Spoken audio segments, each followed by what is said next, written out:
Hey everyone, in this video I am going to tell you exactly what is happening with the California Public Utilities Commission and how it relates to PG&E, SoCal Edison, and San Diego Gas and Electric. I'm going to keep this very short.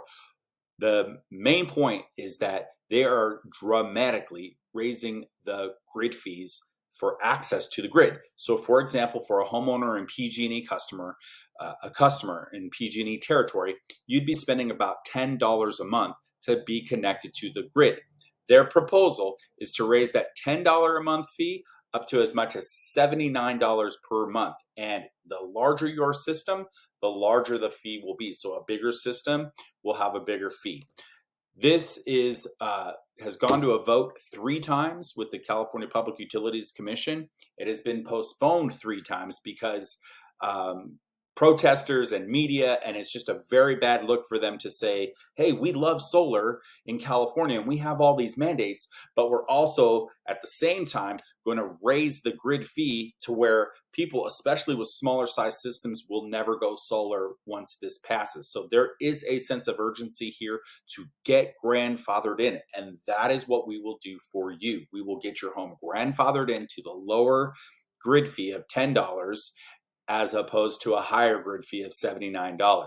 The other issue that we're all aware of that we're facing right now is that PG&E is going up at 22% this year and next year.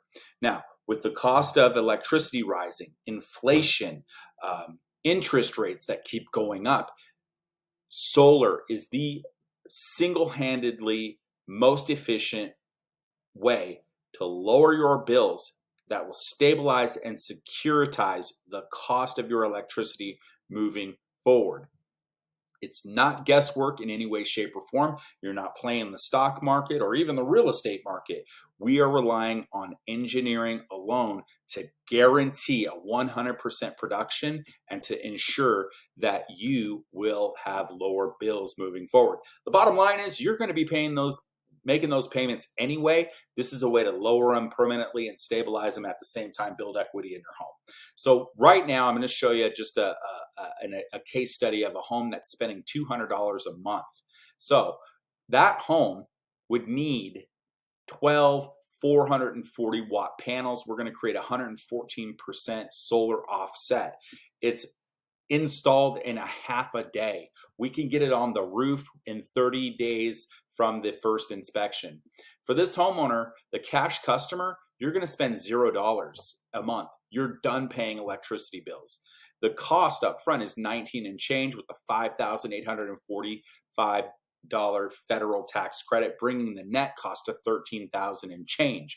What's perfect about this is that it's going to pay for itself, assuming that PG&E only goes up at 12% a year, as opposed to 22%, our software is modeling 12%.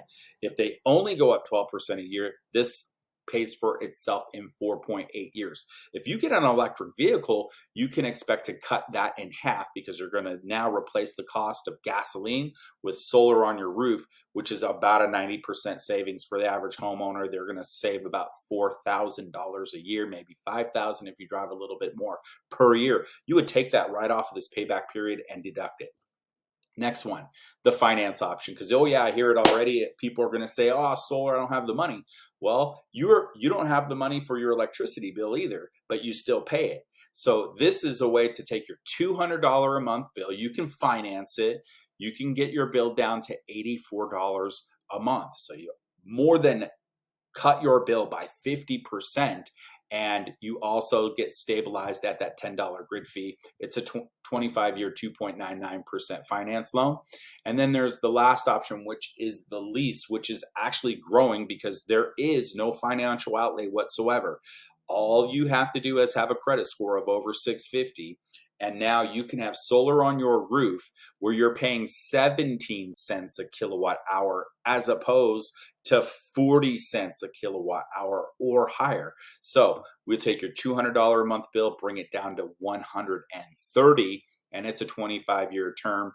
And that way you have a new power bill and you know exactly what you're facing from month to month. For people who are on a fixed income, this creates a fixed expense.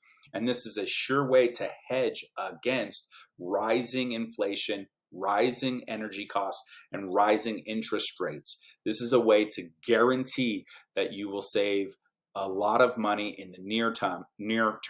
Our average home saves over $90,000 over the life of the system. So the best way to get this figured out for your home and to get you grandfathered in to what's called net energy metering 2.0 is to respond to the link and get a needs assessment, where we will take about 15 minutes and tell you exactly how many panels you need and give you the numbers from there.